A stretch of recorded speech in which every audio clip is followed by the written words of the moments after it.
Hello, ladies and gentlemen. This is a new deck, one that I made out of old cards, so new, old, whatever you want to call it.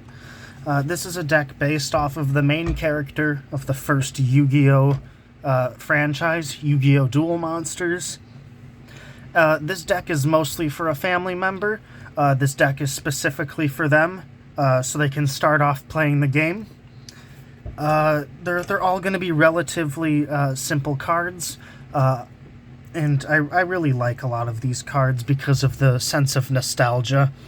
So let's get into it. So first off, this is a monster card. You can only summon one of them per turn via your normal summon. So you get one normal summon per turn, and it's when you just place down the card and say, I summon. Now, cards that say you can special summon a monster are common too. You can special summon as many times as you want, but only when it's through a card effect.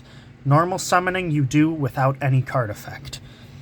So this is Beta the Magnet Warrior that has 1700 attack and 1600 defense.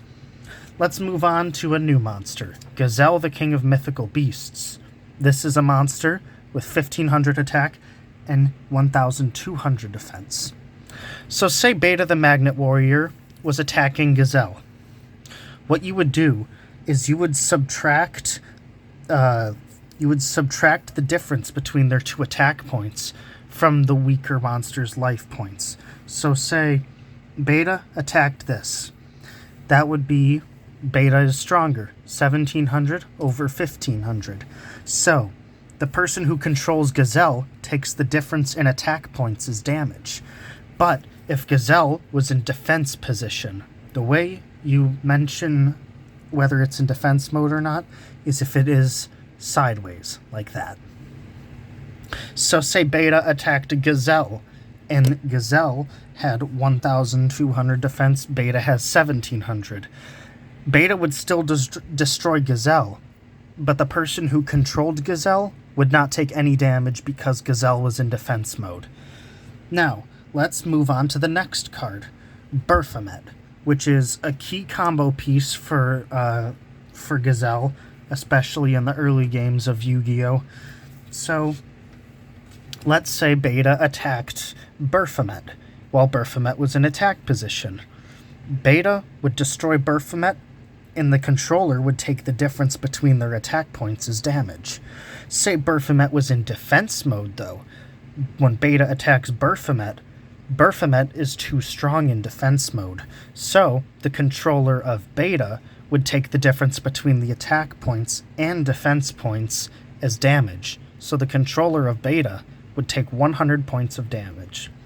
It all sounds really complicated, but once you get in the flow of the game, it's really easy. So, moving on from that. Beta the Magnet Warrior is a level 4. He has 4 stars. Level 4 monsters, you can normal summon without sacrificing any monsters. Now say I had both of these guys on the field, and then I drew into Baphomet. Baphomet is a 5-star monster. 5 and 6-star monsters need 1 sacrifice. So what you would do is you would say, I tribute summon, but first you would remove a card from the field, whichever card you want to tribute. Since Beta is stronger, I would sacrifice Gazelle, the King of Mythical Beasts, to summon Baphomet onto the field, and Gazelle would go to my graveyard. See, now you have Baphomet. And say I didn't sacrifice Gazelle. Say I sacrificed Beta, and I didn't have Gazelle on the field.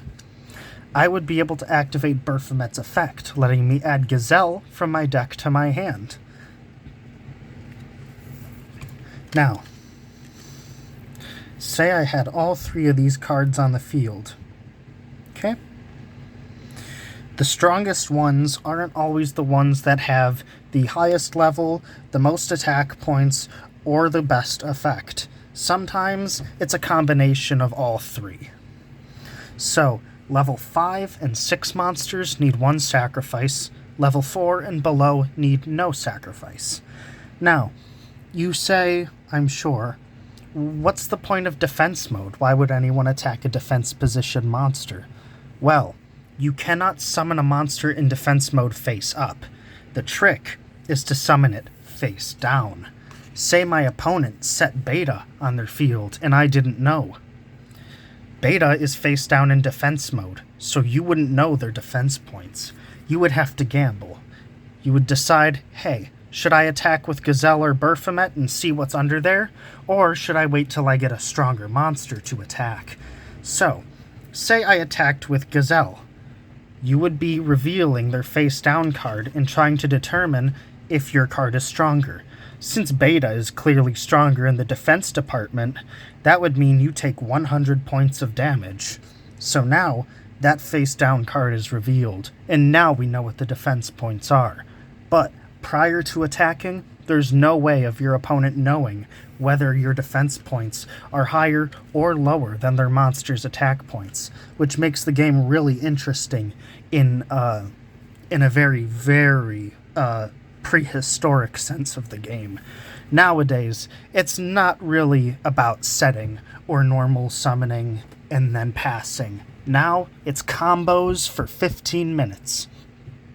So, let's move on to some other cards. Like, how about this one? The Tricky. The Tricky is a level 5 monster, but it says you can special summon this card from your hand by discarding one card. So, say I have Beta the Magnet Warrior on the field. I can summon Gazelle, and then I can discard Baphomet from my hand to special summon the Tricky. See, I did one normal summon this turn and a special summon, because you can special summon and normal summon. You can only normal summon once per turn, but you can special summon up to several times. Now, this can make it easy for you to get a bunch of monsters on the field, especially under the perfect conditions. So, let's go over that one more time. Say I have no monsters on the field, and I have a hand that looks like this. I summon Gazelle, the King of Mythical Beasts, and then I discard Beta, the Magnet Warrior, to summon the Tricky from my hand. See how I was able to summon 2 monsters in one turn? It really makes it easier to swarm the field and put pressure on your opponent when you can summon quickly. Now, let's go over the rest of the cards. So we'll put these guys away for now, until I can come up with new situations for them. Now, let's see, we have Dark Magician Girl, a very powerful card in this deck. This is a effect monster. Notice how an effect monster has a special ability, while normal monsters do not. This card is a normal monster, since it doesn't have a special ability, and it has a different border than these guys. This has a light border, and this has a dark border. So, with that information, you can determine which cards are stronger than others, or which cards are more consistent for your deck. In a new player's deck, it is always good to have normal monsters, so that way they don't feel overwhelmed with all of the effect monsters' effects, so they don't feel the need to memorize all of them. Dark Magician Girl's effect is it gains 300 attack for every Dark Magician or Magician of Black Chaos in either player's graveyard. This deck has 1 copy of each. This can possibly boost Dark Magician Girl up to 2600, which can end up making it stronger than the Dark Magician, which has 2500 attack points. Now, let's go on to Summon Skull. This card has 2500 attack points and is a normal monster. This is, I believe, the second strongest or third strongest normal monster in the game in terms of attack points. This card is a classic for Yugioh's deck, who is the main character of the first show. And it is one of the coolest normal monsters in my opinion. You thought we only had Beta the Magnet Warrior, but we actually have 2 more. Here's Gamma the Magnet Warrior, who has less attack points than Beta, but more defense points, making him also a pivotal card in this deck, since it has high defense points and has decent attack points for a level 4 monster. And Just for a little bit of flavor text, it has all of the Magnet Warrior's names in his card text, which is fun. Same with Alpha the Magnet Warrior, who has high defense points, but lowish attack points. This isn't bad by any means, but you gotta be careful, because you have to decide, should I put it in attack mode or defense mode this turn? If your opponent is open, you can put it in attack mode, but you also have to be wary because of his low attack points. So, deciding whether attack mode or defense mode can often win you the game or lose you the game. Now, what do we have here? Breaker the Magical Warrior. Now, this is an overwhelming amount of card text for a new player, so we'll go through it slowly. When this card is normal summoned, only when it's normal summoned, place a spell counter on it, a maximum of 1. A spell counter, you can use anything. It can be a coin, it can be a ring, it can be anything, just so long as you and your opponent remember how many counters are on this card. This card gains 300 attack points for each spell counter on it. This can boost it up to a whopping 1900. And you can remove a spell counter from this card to target a spell or trap card on the field and destroy it, which is a pretty good effect for this monster. Mystical Elf is a normal monster, 2000 defense, which is really good. We'll talk about some of my favorite cards in the game, the level monsters. Now for Silent Swordsman, he has level 3, level 5, and level 7. Silent Swordsman negates all spell effects that target this card. This is a really good card in that respect. Now, during your standby phase, which is the beginning of your turn after you draw, you can send this card to the graveyard to special summon Silent Swordsman level 5 from your hand or deck. We'll move on to Silent Swordsman level 5. Notice he is indeed a level 5, so you can also summon him by attributing one monster, and it doesn't have to be Silent Swordsman level 3. This card is unaffected by spell effects. This means this card doesn't play by the same rules as other monsters. He cannot be targeted by spell effects, nor can they affect him in any way. During your next standby phase, after this card inflicts damage to your opponent by a direct attack, you can send this face-up card to the graveyard to special summon one Silent Swordsman level 7 from your hand or deck. Notice there is a very key effect in this card. This card cannot be normal summoned or set. This means you cannot tribute monsters to summon this card in face-up attack position or face-down defense position. It must be special summoned by the effect of Silent Swordsman level 5. This card negates all spell effects on the field. Spell cards are a pivotal card in this game, and we'll get onto those later. But if it negates all spell effects, this is what we call a floodgate, because it prevents your opponent from using certain cards. Now, for the main boss monster of the deck, we have Dark Magician, a 2500 attack point monster that also has good defense.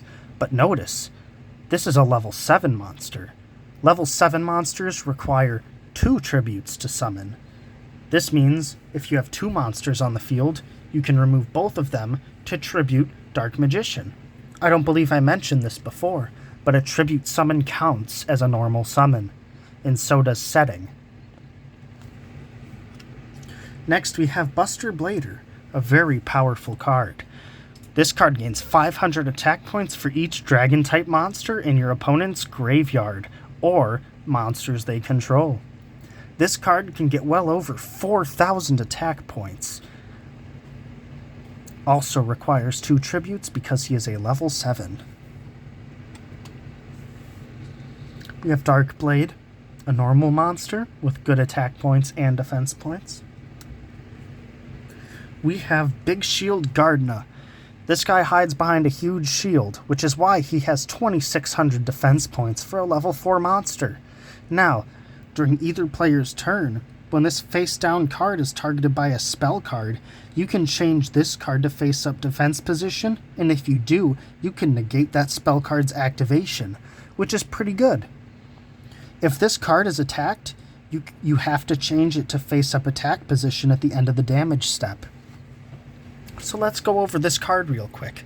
Say it's set face down, and your opponent controls both Dark Blade and Dark Magician. Your opponent attacks with Dark Magician, thinking it'll be strong enough to take out your monster, but it's Big Shield Gardna. Your opponent now must take 100 points of damage because Dark Magician has 100 less attack points than Big Shield Gardna's defense points. Say, for example, Dark Magician had 2,600 attack points and attacked Big Shield Gardna. Neither player would take damage, and neither monster would be destroyed.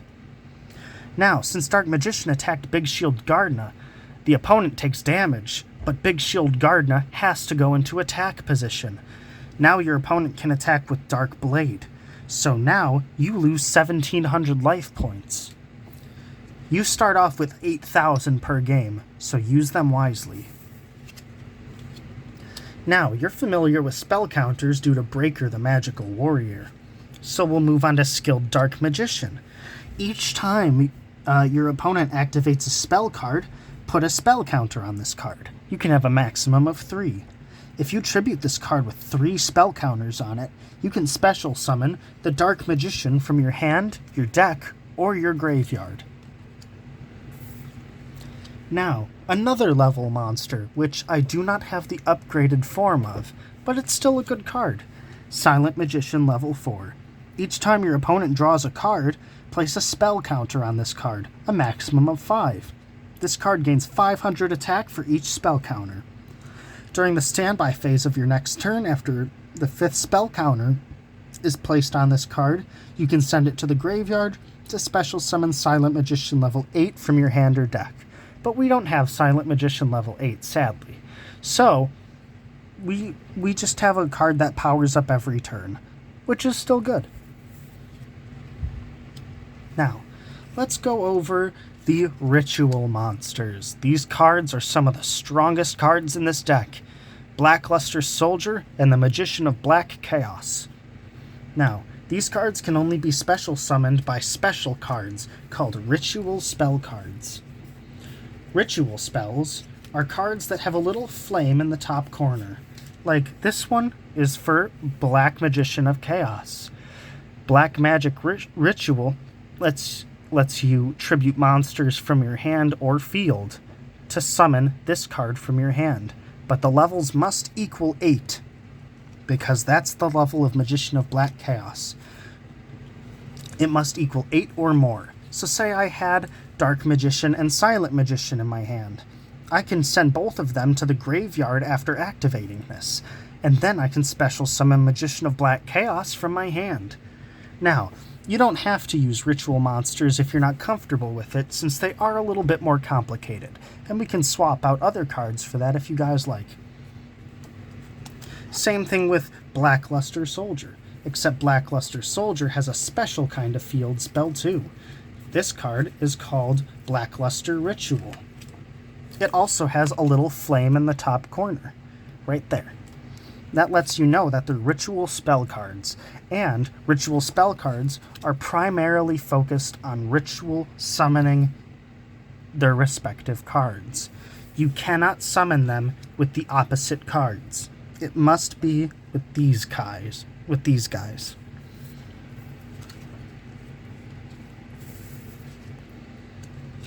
Now, Polymerization. This is a spell card. It lets you summon a monster from your extra deck. An extra deck is different than your regular deck because you do not draw from your extra deck, but you can summon from it if you set up the conditions properly. So, say you had... this one's perfect. Say you had Gazelle and Baphomet. You have Baphomet on your field and Gazelle in your hand, and you activate Polymerization. You can fuse Baphomet and Gazelle, okay? So both of these get sent from your hand or field to the graveyard, and lets you summon their fusion monster, Chimera, the Flying Mythical Beast. It says right here you need Gazelle, the King of Mythical Beasts, and Baphomet. And then you can summon this guy to your field from your extra deck, and then Polymerization goes to the graveyard. Note that this card has a different pronunciation than the actual polymerization in chemistry. In chemistry, it's called polymerization, but in this game, it's polymerization. Now, let's see. What else do we have? Black Magical Curtain. You can pay half your life points, special summon one Dark Magician from your deck.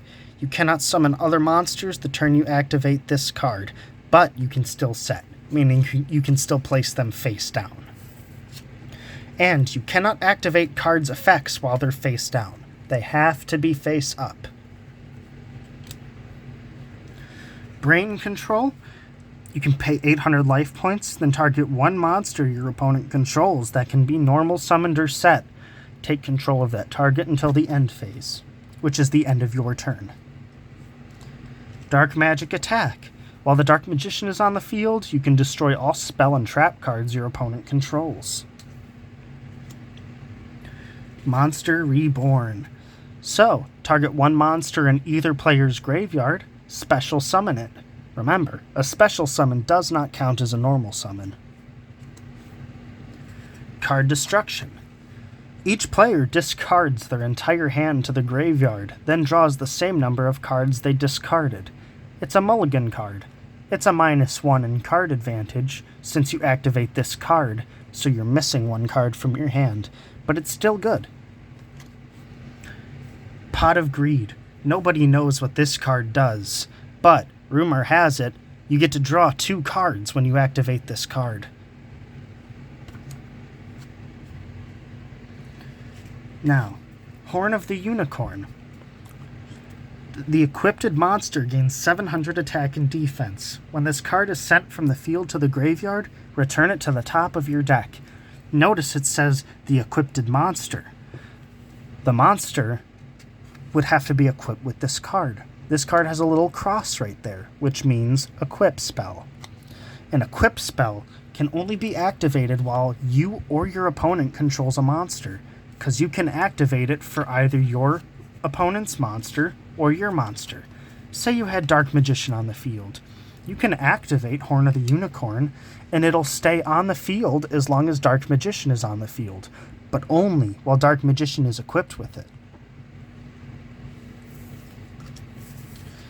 Advanced Ritual Art is a ritual spell that lets you send normal monsters, so monsters without effects, from your deck to the graveyard to fulfill any ritual condition.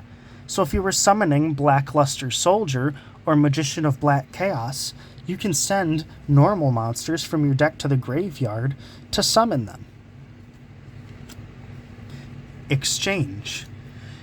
Both players must play with their hands revealed. Oh, my apologies. Both players reveal their hand and add one card from each other's hand to their respective hand. So, you guys each get to choose one from the other hand to add to yours instead. This is a fun card to use. Mystic Box.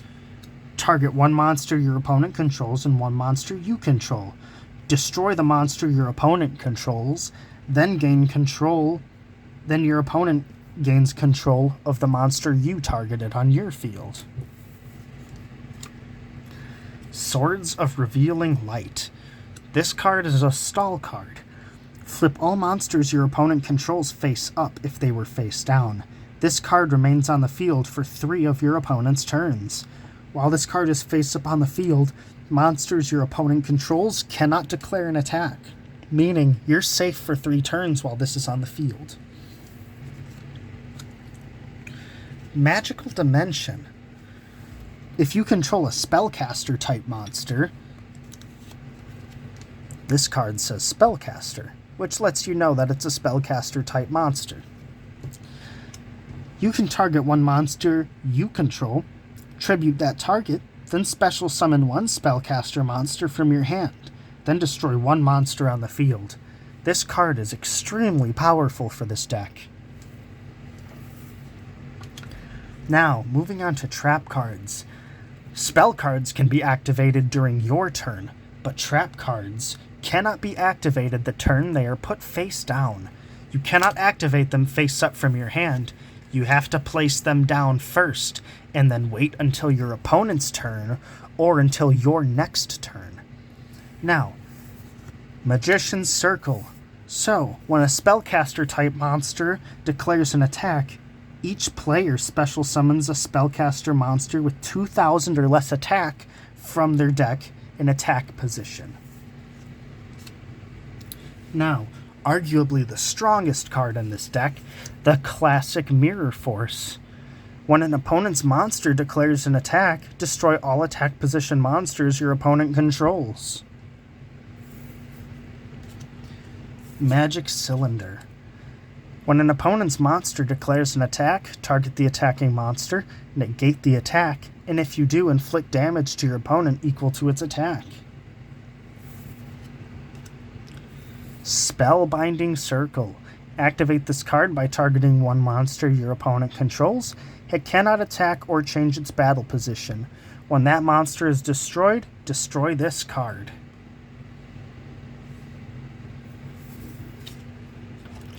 Now that's the deck. I know it's not extremely powerful by anyone's standards, but it's just a deck to help a family member learn the card game.